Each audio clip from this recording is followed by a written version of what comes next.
Yo, yo, yo, yo, yo, yo, yo, yo, yo, what's going on? It's your boy Sparkz. This is welcome to MCR Pi Radio, the best station in the world. What's going on? What's happening? We've got some guests here today, some guys coming from very, very far.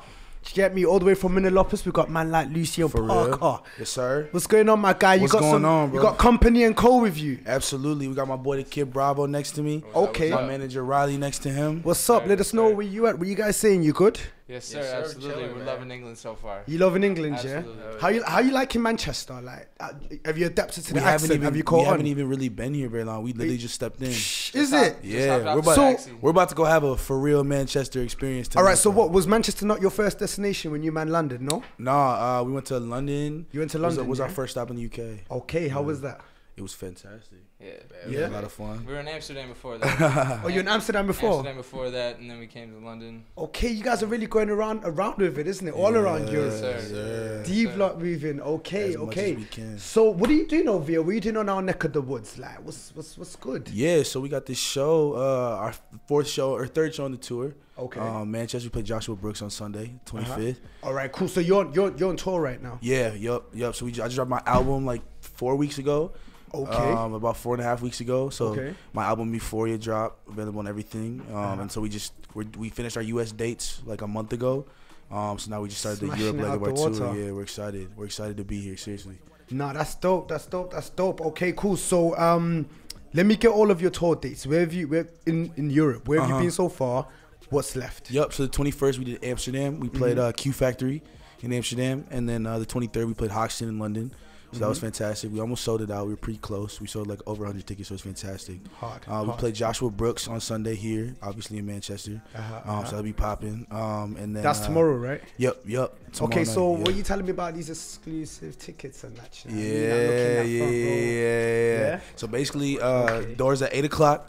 Advanced tickets are £5. Okay. 6 at the door. We did do a £3 ticket exclusive like a couple days ago. So where can people get advance tickets? So if you want advanced tickets, make sure you go on Skittle. You can find the show on Skittle. You look up Lucien Parker, cool. Manchester, Joshua Brooks. Make sure you check that out. If not, there's a Facebook page. It should be called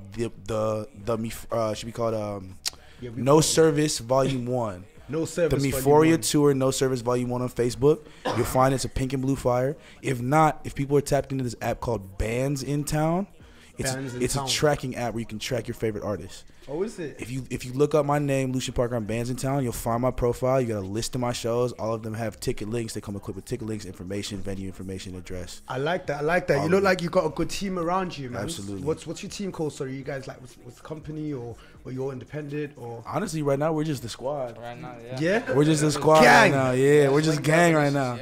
Okay. Yeah, we're a very supportive, tight knit group. Everybody's kind of doing their own thing, but we do our own thing. We just build off of each other. All right, cool. Each other grows. Really what we're here for.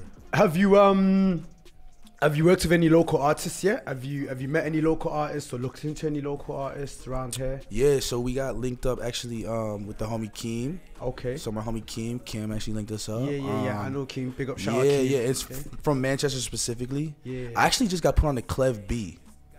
Oh, you just got Clev's hard, yeah. Yeah, I just got put on the Clev's hard. Clev, and He's I've been waves. fucking with him, and I'm trying to link up with him when I'm here actually, and I just got put onto Victoria Jane. Okay. Victoria from Uni. She does, from Uni. She does right, yeah. So she just dropped her single last night. Trigger, I think. Yeah, she recently started doing music, right? Yeah. Because I know her from radio. I know she's doing a lot of radio, but I realized that she just started dropping music. But okay, cool. That's dope. You need to what I'd suggest is just hit up. There's a lot of studios around Manchester. Seriously. A lot of studios, you know what I mean? Seriously. Hit up guys and like check it out. There's a lot, man. But like that's dope. It sounds like you're really interacting with like a lot of like mid-level artists as well. So everybody up and coming, which is really important to us over here. Link and build, right? Like that, yeah, man. How do you basically feel about how do you feel the music over here and what you guys do over there? Do you feel like there's a bridge through it? How do you feel like it bridges? I'm gonna let Bravo take that one. Yeah. How do we think the music over here bridges over there? Uh-huh. I think what's similar is it connects with people, and I think what we take from it is the music here is so different from what we make, but it connects with the people here.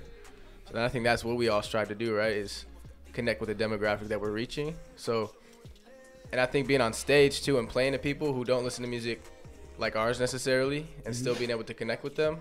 With the language barrier is a big thing. I think this is the thing. I feel like there's definitely over here, like people love American music. You know what I mean? Right.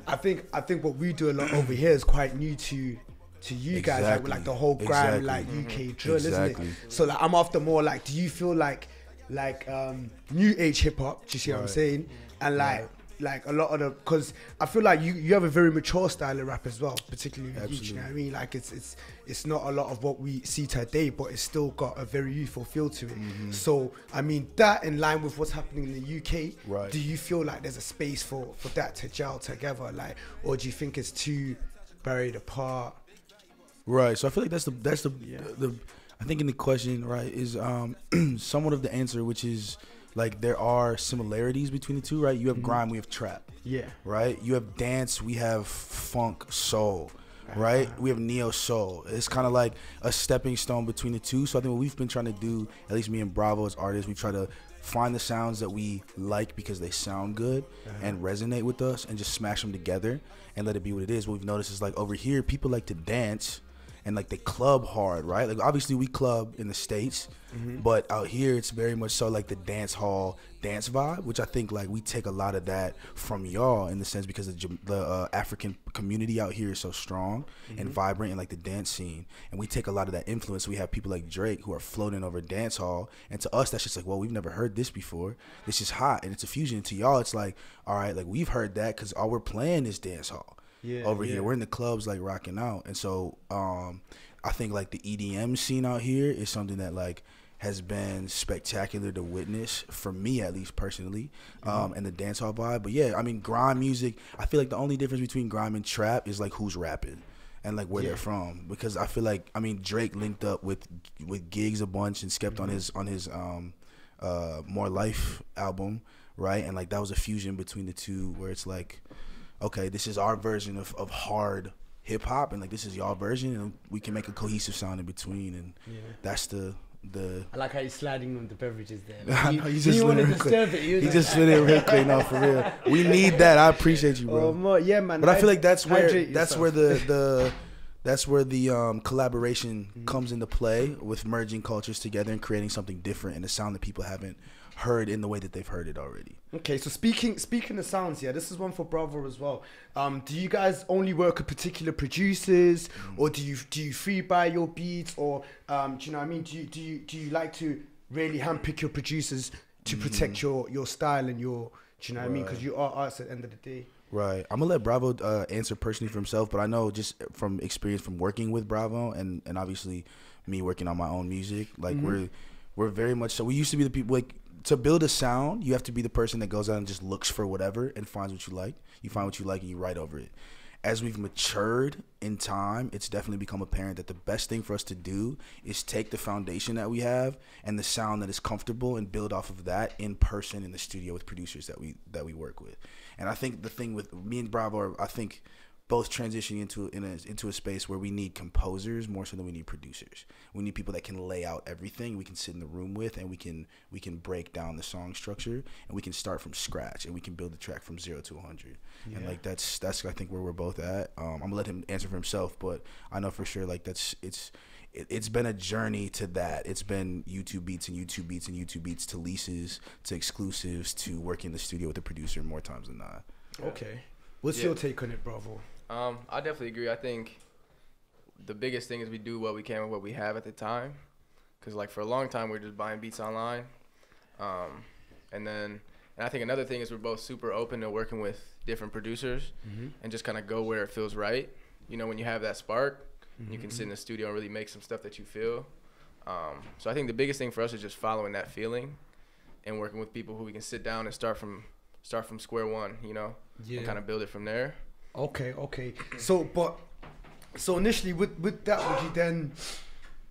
would you then work with like maybe like just one individual or like a small number of individuals, or do you think that like good music comes out of working with a bag of men? Like, I think it's about learning to, as an artist, to not overcompensate and to let yourself sit with something. And I think that that's part of what I do with songs, at least with my songs. And I've seen Bravo do with his songs, is that we take a lot of time working on songs, and we understand that if it gets to a place where we don't feel it, it's okay to just scratch it or put it in the vault and save it for another time. And to understand that it's like it's okay to spend a lot of time and to actually sit in the process. So to answer your question, I think that comes with the same thing with producers, right? Where you work with a few people while you're creating a sound. Like you may be creating an album, and it makes sense to work with the same 3 producers on the album so it's cohesive and that everybody's kind of on the same page. Whereas if you have 15 producers, it's kind of hard to get everybody on the same page because everybody has a different style.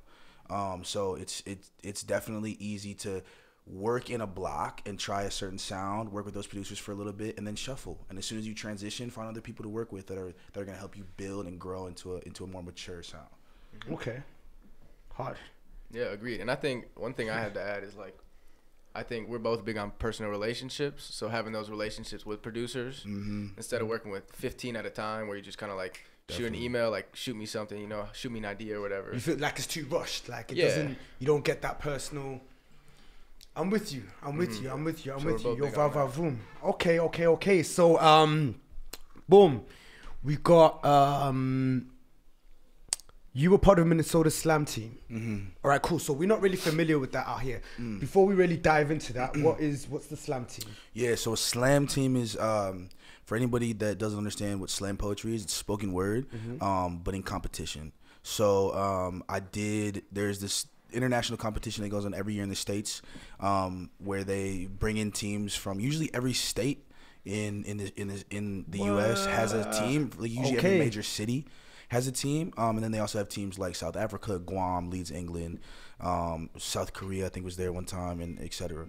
So basically, you compete for your state.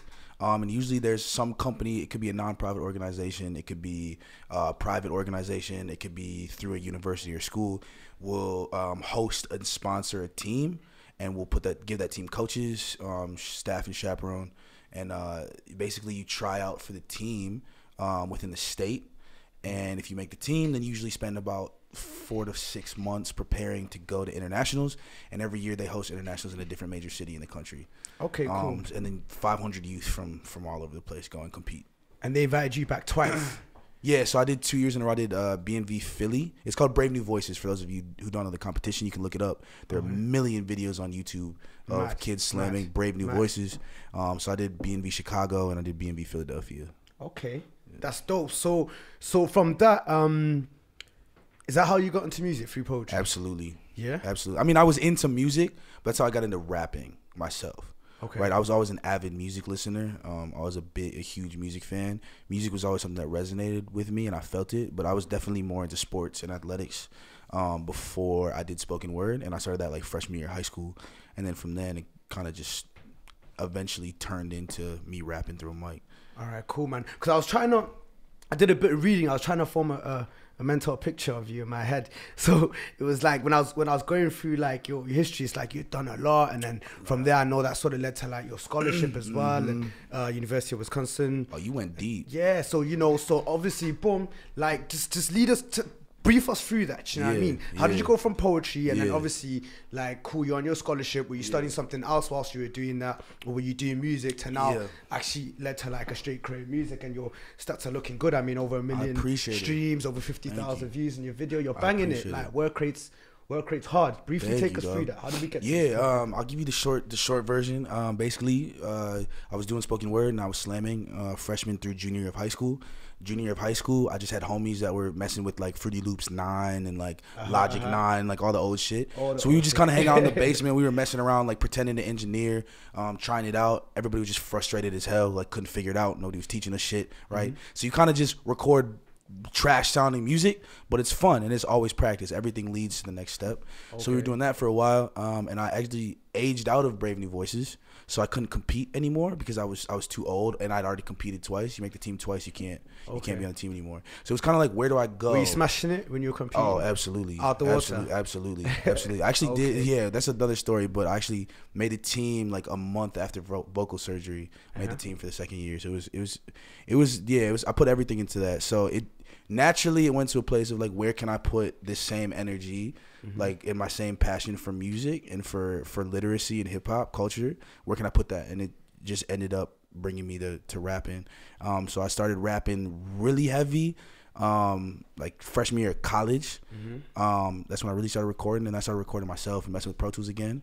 And then at that point, I wasn't as frustrated as I was 3 years before. It's kind of like every once in a while you got to start something and just let it go and let it sit and come back to it years later, and it clicks.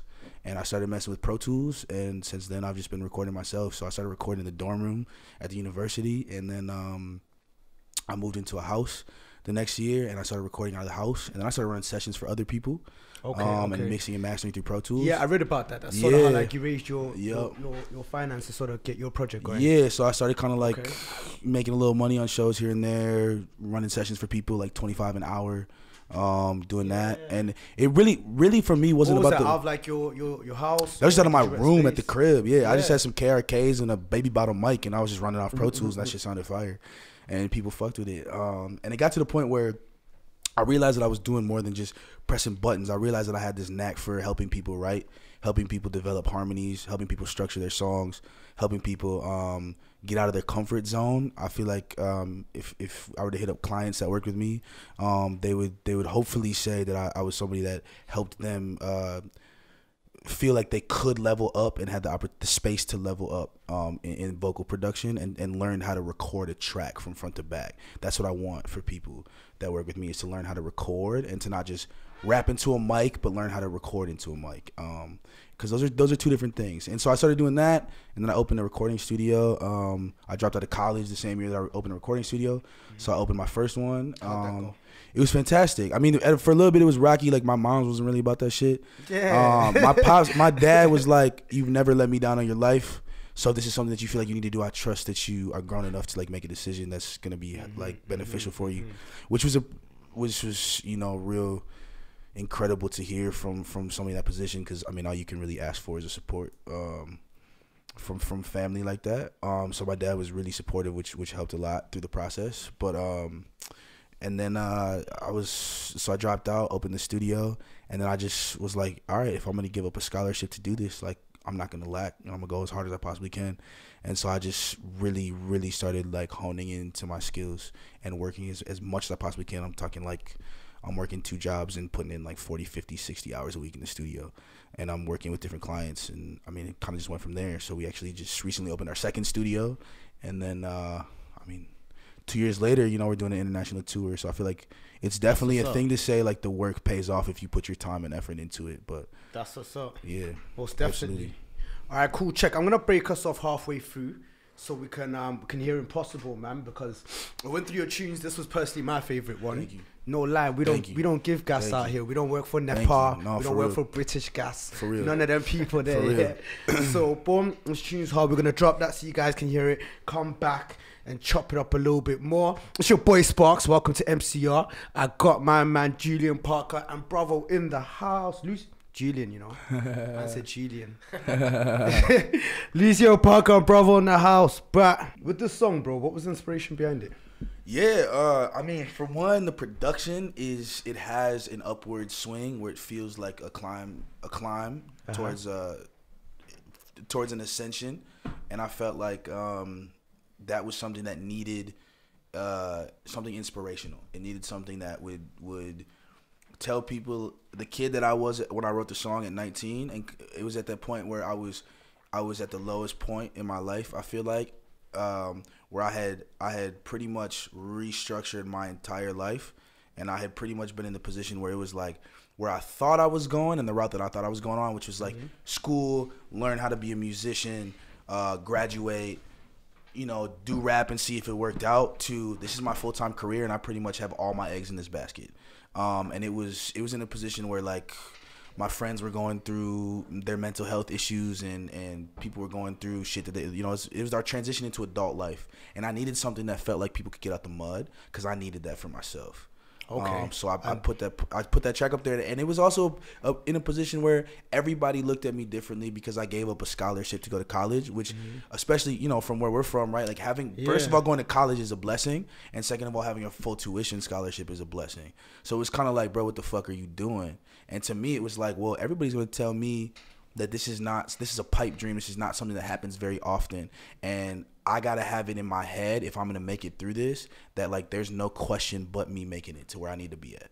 Okay. And I needed a track for that. So Impossible was that track. It was that track. And that track took me around the world. And like it did exactly what I said it was going to do. And that's the most important part. And I felt like that was the track that gave me the confidence to be like, all right, I can operate in this game. I can last in this game. I have longevity in it, and I understand like what I need to do and where I need to be. My guy. Yeah, man. All right, cool. So music is a tool that can be used to change the world. Absolutely. Daryl quote. Absolutely. Really?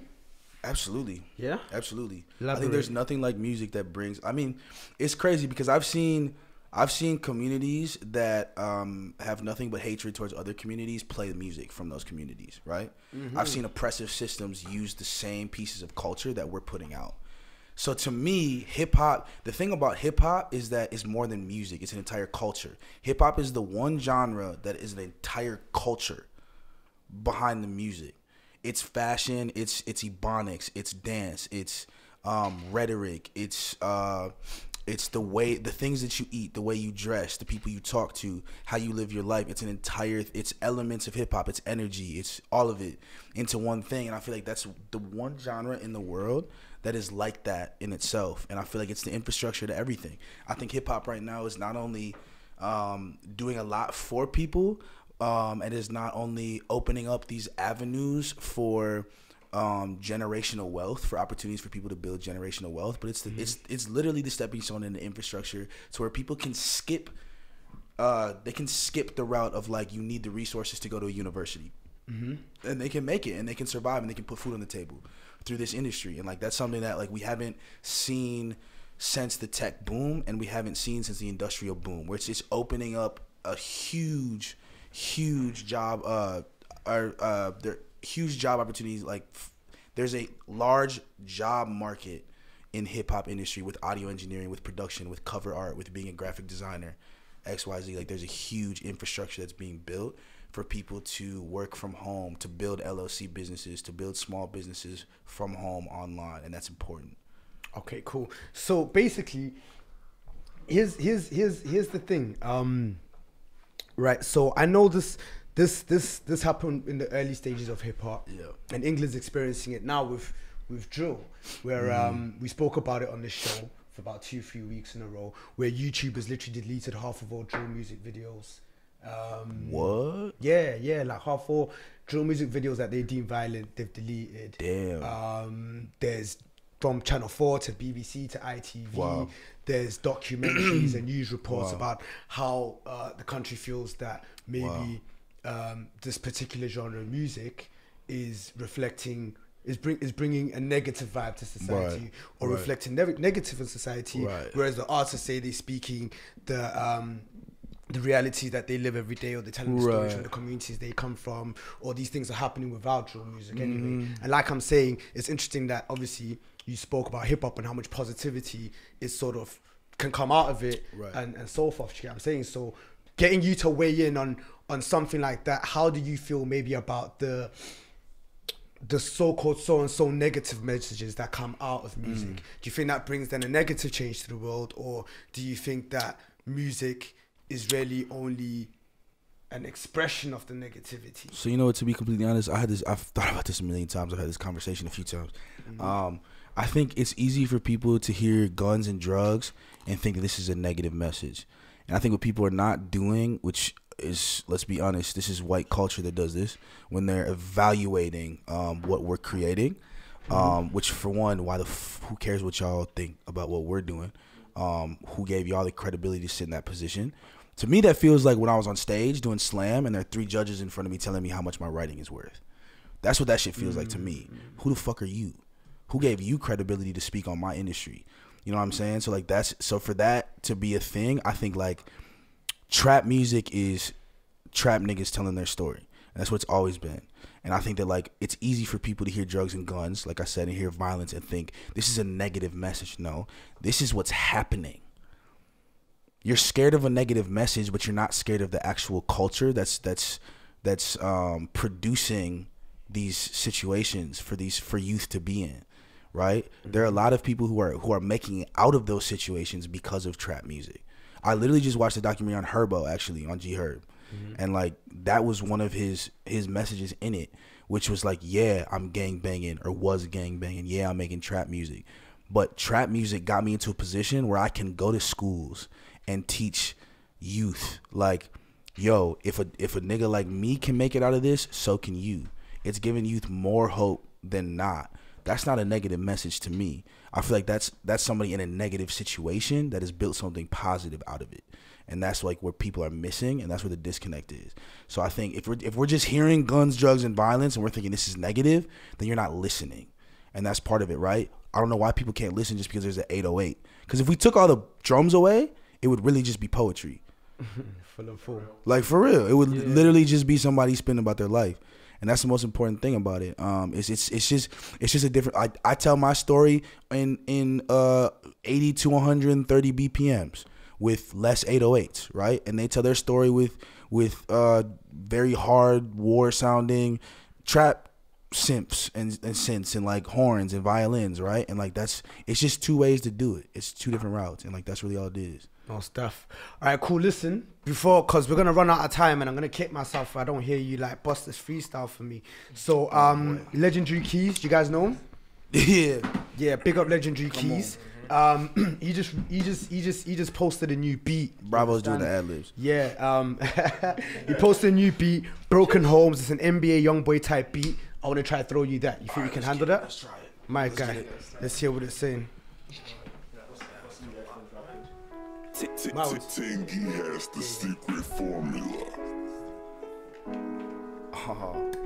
Damn. Turn that on one time. Legendary Keys got beat. Purchase your tracks today. Now I got you in the Snapchat, right? Taking my time with these. Purchase Take a little your ride tracks with me. today. Catching the wisdom, steady observing, trying to find light in me. I just got back to the south side. I feel like the energy different. I'm back with my pops, I missed them. Hey. Effortless nice, and then I go right. My sword, my sheath official. Open my life and roll me some dice. Let's take a candid picture. Purchase your Bring me the tracks worth I'm today. missing. Tell me what real could look like. Tell me what still could look like. We still in the field, don't push light. Good to know that you good to go when I need it. Purchase your tracks Good to go and you today. working on it, keep breathing. Never settle for the short. Off the porch, blowing Porsche. Sentimental when I think about it. Took for granted every single thing about it. This life is not for weak-minded people. No spine having nimble Purchase your back tracks people. today. We the entertainment for the night. Simple black people on the highlight reel. Hey, good can happen to anyone. It just don't happen to us a lot. When she was taking the bus a lot. Pick her up, I can afford the drop. Pick him up, I can afford the job. Run up the gas and meet her. Even when pockets is bleeding, I'm still showing love to my people. Purchase your I don't need tracks anyone. today. I push him away a lot.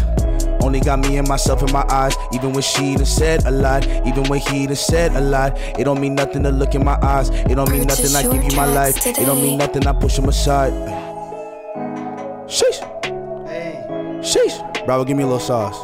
little something harder. Purchase your Hey. tracks today. Okay. I'm on 46th and Grand, pulling out the spot. Ooh, Got a Chevy, got my niggas with me. I've been going out a lot. Yeah. I'm just trying to make it out the city, but you hear that shit a lot. But you hear that shit a lot. I've been going up in stock, and I never sold a rock. Baby, I'm just a nigga that was born in 97. Cold cut, clean cut, but I rarely ever visit with the Reverend. What is on your mind?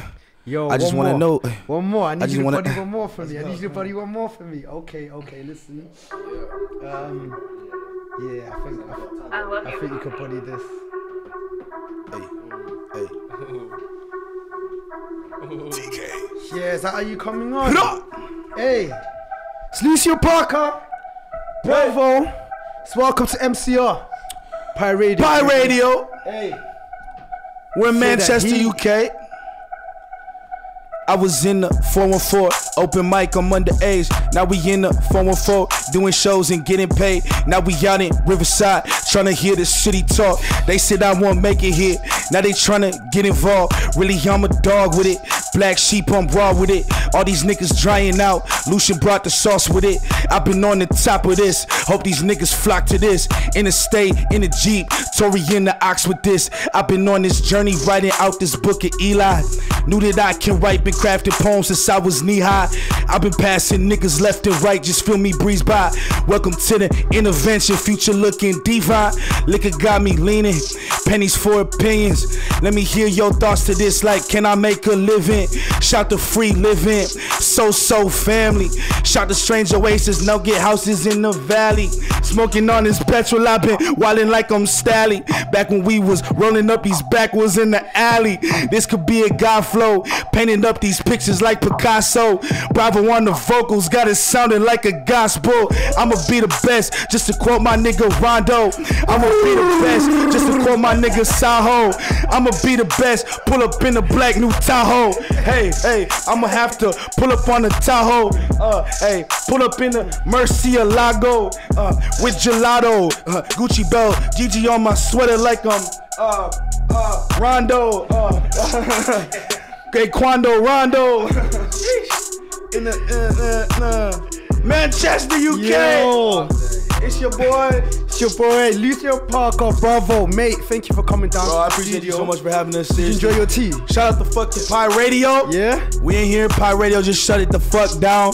Shout out to my nigga Sparkz. You know what I'm saying? Shut it down. I appreciate you for having me. Seriously. Nah, thank you for coming through. Absolutely. It's a pleasure to have you guys here today. Absolutely. Came down, shout it.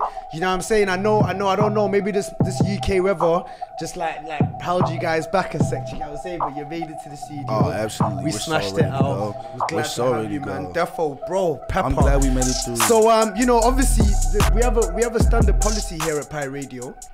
I'm looking an exclusive the next time you're in this country, bro. Let's do it.